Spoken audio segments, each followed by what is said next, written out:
kamu akan disebut Allah-Allah. You are God. Yaknya 10:35. Dan firman Tuhan akan digenapkan. Luar biasa. Tidak semua orang kemuliaannya sama di dalam sorga, berbeda-beda, saudaraku. Tapi ukurannya ditentukan di dunia sekarang. Kita sekarang ada di dalam zaman terakhir.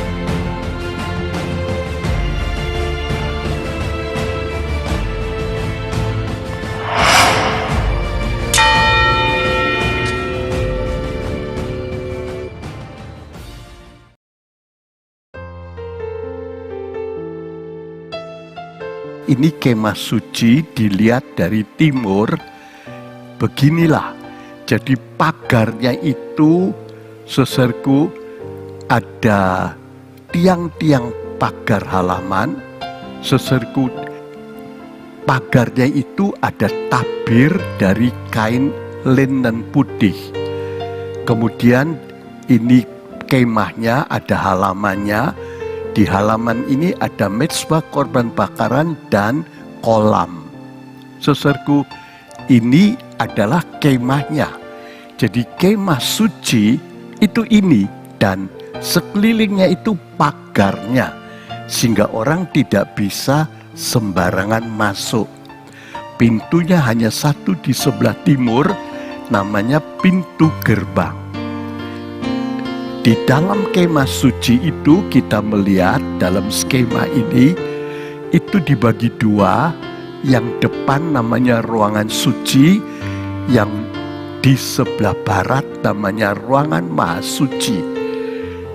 Di ruangan suci ada 3 perkakas, yaitu pelita emas, meja roti pertunjukan, dan mezbah dupa. Kemudian di ruangan maha suci ada tabut perjanjian. Ya, ini skema kemah suci yang merupakan bayangan kerajaan sorga.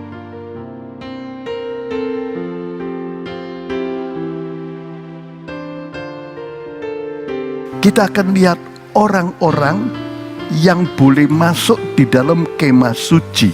Di sekitar kemah suci ini, itu ada lingkaran-lingkaran. Saudaraku, teratur. Jadi tidak boleh sembarangan. Betul Israel jadi satu umat Tuhan, tapi sangat teratur. Jadi di sebelah timur ini kemahnya Musa, Harun di sini.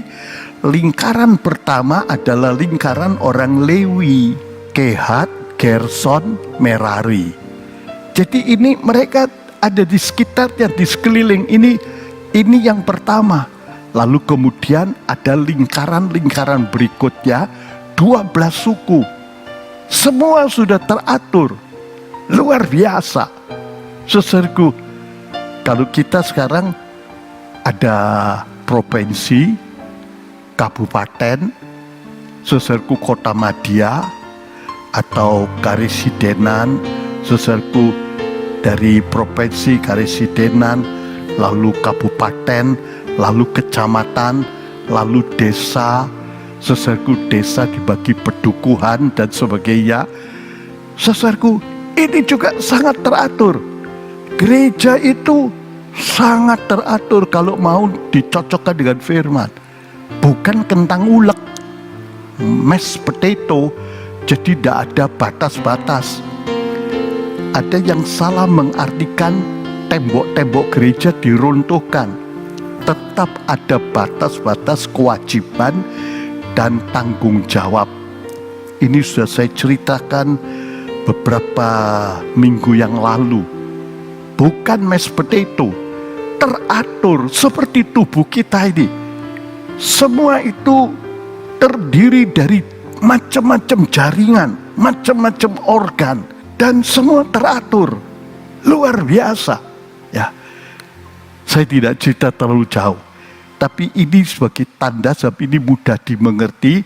Anak-anak di SD pun sudah belajar ilmu manusia.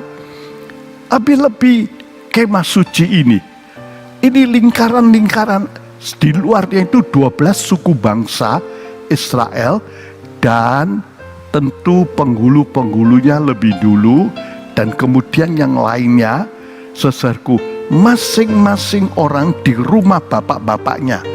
Bapaknya ada lagi, bapaknya ada lagi, bapaknya. Jadi sangat teratur.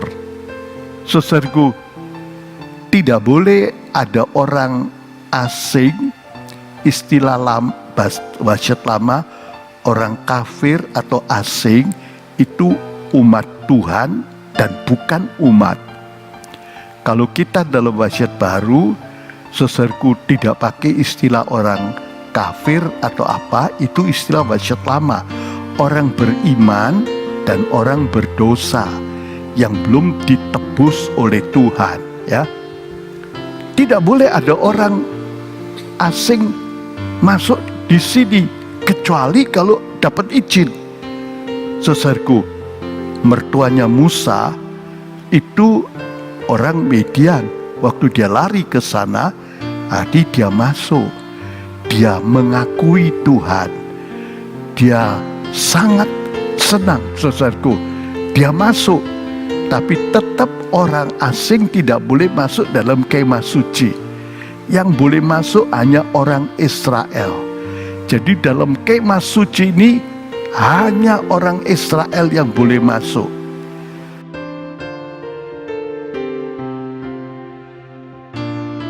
Saudaraku, begitu juga orang Lewi dan imam-imam, kita lihat dalam skema ini. Jadi yang boleh masuk di dalam kemah suci itu, saudaraku, hanya orang Israel, ya, saudaraku, umat Tuhan.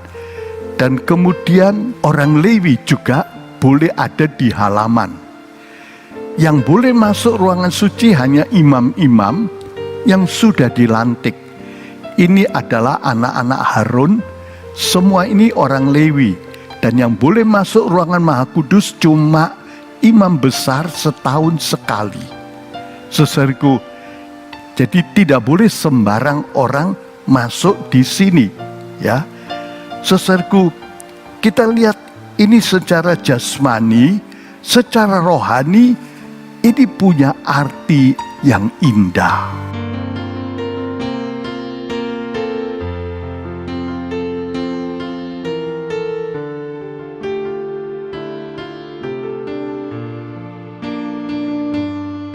Ini merupakan tingkatan-tingkatan di hadapan Tuhan. Kita lihat luar halaman itu tempatnya orang berdosa, ya. Halaman itu orang benar, ruangan suci itu orang suci, dan ruangan maha suci itu orang sempurna. Ini tingkatan-tingkatannya. Kalau satu orang berdosa percaya Tuhan Yesus, dia masuk dari pintu gerbang, dia diampuni dosanya, dilepaskan dari ikatan-ikatan dosanya, dia jadi orang benar. Jadi orang kalau ada dosa disebut orang berdosa, saudaraku. Tapi kalau dia diampuni dosanya, dia jadi orang benar, tidak lagi berdosa. Tapi Tuhan tidak cuma mengampuni dosa, melepaskan dari ikatan dosa. Dosa itu mengikat, saudaraku. Jadi kita ini dilepaskan, jadi merdeka dari ikatan dosa, sehingga bisa terus jadi orang benar.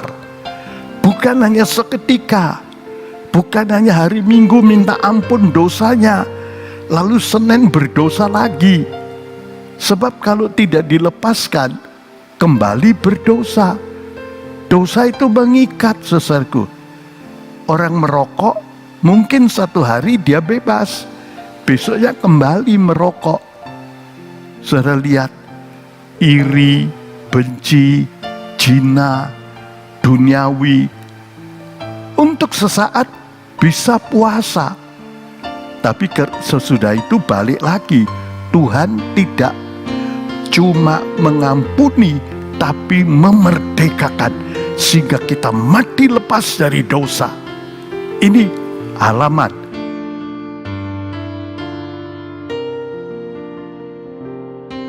Saudaraku, kemudian kita melihat ruangan suci, orang-orang yang sudah diampuni, dilepaskan, itu dilahir barukan. Ya, dari pintu gerbang sampai pintu kemah, ini adalah kelahiran baru. Saudaraku, jadi kita dilahirkan satu kali lagi. Jadi bukan cuma diampuni, bukan cuma dilepaskan dari dosa, dilahirkan itu berarti jenisnya berubah. Jadi kalau anaknya ikan tidak perlu les berenang, sesudah dia lahir langsung berenang dia. Saudara lihat ya, saudaraku, anaknya burung tidak perlu les terbang. Kalau dia sudah menetas, tidak berapa lama lagi sesudah cukup terbang dia. Karena itu jenisnya. Saudaraku, kalau sapi diberi makan rumput, berterima kasih. Lah kalau singa, wah, kita itu dilahir barukan, berubah jenis. Orang dosa 1 Yakya 3 ayat 10 itu anak-anak iblis. Coba tolong dibaca. Tapi orang benar yang dilahirkan baru itu jadi anak Allah. Luar biasa. Silakan baca. Dari King James Indonesia, di dalam hal ini nyatalah anak-anak Allah dan anak-anak iblis. Setiap orang yang tidak berbuat kebenaran itu bukan dari Allah. Demikian juga barang siapa yang tidak mengasihi saudaranya. Cuma ada anak Allah, anak iblis. Di gereja ada orang-orang yang benar, percaya, dan mereka bersuka cita dalam Tuhan. Saudaraku, mereka disiplin, tertib, tapi terbatas. Sebab mereka tidak berjalan dalam roh. Saudaraku, pintu kemah ini adalah tentang baptisan Roh Kudus. Ini orang-orang percaya Tuhan, tapi dengan kekuatan sendiri, terbatas. Tetap percaya, ngotot, semangat, berapi-api. Tapi kekuatan manusia terbatas. Ruangan suci ini anak-anak Allah, suci seperti Allah, penuh dan dipimpin oleh roh. Waktu Roh Kudus masuk di dalam kita, Galati 4 ayat 6, dikatakan, maka kita berseru Aba ya Bapa. Kita jadi anak-anak Allah. Saudaraku, luar biasa. Kalau kita jadi anak Allah, itu indah. Tidak lagi dengan kekuatan sendiri. Adapun hal kamu menjadi putra, Allah telah mengutus roh putranya masuk ke dalam hatimu yang berseru Aba Bapa. Roh Kudus masuk dan berseru Aba ya Bapa. Jadi kita jadi anak. Otomatis kalau anak itu statusnya berubah. Segala-galanya berubah. Hubungan dengan bapak ibu itu paling intim. Saudaraku, kalau anaknya presiden mau ketemu bapaknya, tidak perlu mengisi surat syarat ini itu. Apalagi di istana tinggal bersama, keluar masuk kamar bapak ibunya gampang, mudah. Ada hubungan yang indah. Selain itu ada hikmat kuasa berubah. Tidak lagi dengan kekuatan kita, bukan oleh kuat gagah, melainkan oleh Rohku semuanya itu boleh jadi. Sakarya 4 ayat 6. Aku sanggup melakukan segala perkara di dalam Dia yang menguatkan aku. Filipi 4:13. Saudaraku, ini ruangan suci. Tingkat-tingkatannya masih banyak. Ada yang urapannya sedikit, ada yang makin banyak. Jadi minyaknya tidak sama. Kalau pengurapannya limpah, apalagi sampai limpah, penuh, Yahya 3:34, pengurapan tanpa batas bukan main. Senang sekali. Orang yang penuh Roh Kudus itu seperti ada sungai air hidup mengalir dari dalam hatinya. Dan sungai air ini makin lama makin dalam. Yeskel 47, mula-mula cuma merembes di kaki, lalu mata kaki, lutut, seserku pinggang, sampai di dada, sampai tenggelam. Hal ini diceritakannya tentang Roh Kudus yang akan diterima oleh mereka. Yahya 7:38-39. Ini kehidupan orang yang penuh dan dipimpin Roh, luar biasa. Saudara lihat, sehingga kita bisa tumbuh sampai indah, bahkan sampai sempurna seperti Kristus.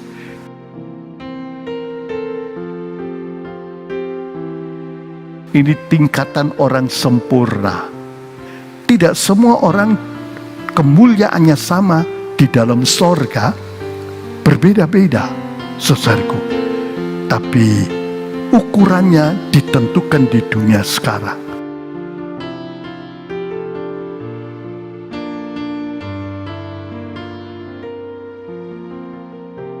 Kemah suci ini dibangun di padang gurun. Jadi alasnya itu tanah padang gurun, saudaraku. Baik luar halaman, ruangan suci, ruangan maha suci, itu alasnya sama. Tanah itu ceritakan dunia yang fana ini. Masih di dalam dunia yang fana, kita sudah bisa jadi sempurna. Nanti akan saya tunjukkan rencana Allah dalam berbagai zaman itu juga gradual, meningkat terus. Heran saudaraku, begitu indah ya. Dan kita sekarang sudah sampai pada bagian terakhir. Haleluya. Ruangan maha suci itu cerita tentang orang sempurna. Dasarnya itu tanah padang gurun.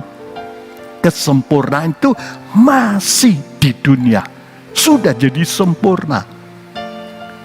Ada orang berkata, mana bisa kita jadi sempurna, masih makan nasi, masih tidur. Mana ada orang bisa sempurna? Betul saudaraku. Saudaraku, tidak ada orang bisa sempurna. Macam-macam pepatah kita dengar, sepandai-pandainya tupai melompat sekali akan jatuh juga. Saudaraku, tidak ada yang tidak ada cacatnya.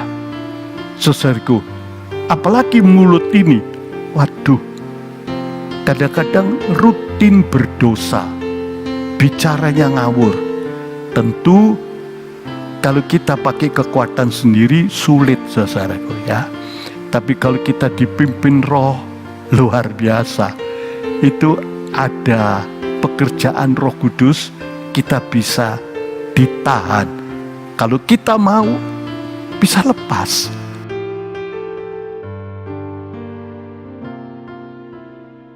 Dalam Rum Fatsal yang kelima, dikatakan bahwa sebelumnya sudah ada dosa. Jadi sebelum Taurat sudah ada dosa. Tapi mereka belum punya Taurat, tapi karena secara alamiah, dengan perasaan hatinya, mereka melakukan. Itu jadi seperti Taurat. Dengan perasaan hati dan pikirannya. Karena itu mereka diadili dengan cara itu. Kalau dosanya melebihi batas seperti Nuh, ya dihukum. Saudaraku, itu untuk zaman yang dilupakan Tuhan, saudaraku. Tapi zaman Taurat jelas ada Taurat, zaman gereja ada Injil yang sudah lengkap. Saudaraku, orang yang tahu sedikit dihukum sedikit. Lukas 12:48. Saudara lihat, di sini hukuman lebih keras, tetapi tumbuhnya juga makin indah. Dan gereja Tuhan menjadi sempurna. Saudaraku, lain dengan waktu Taurat dalam wasiat lama, kita dalam wasiat baru ini jauh lebih indah daripada zaman Taurat. Kita baca Ibrani 11 ayat 39 sampai 40. Silakan. Dan semua orang ini telah memiliki kesaksian yang baik melalui imannya, tetapi mereka tidak menerima janji itu. Allah sudah menyediakan sesuatu yang lebih baik bagi kita, supaya mereka jangan disempurnakan tanpa kita. Saudara lihat, Tuhan menyediakan yang lebih baik. Ini zaman yang indah. Kita sekarang ada di dalam zaman terakhir. Saudara lihat, sehingga kita bisa tumbuh sampai indah, bahkan sampai sempurna seperti Kristus. Kamu akan disebut Allah-Allah. You are gods. Allah-Allah. Yaknya 10:35. Dan firman Tuhan akan digenapkan. Luar biasa.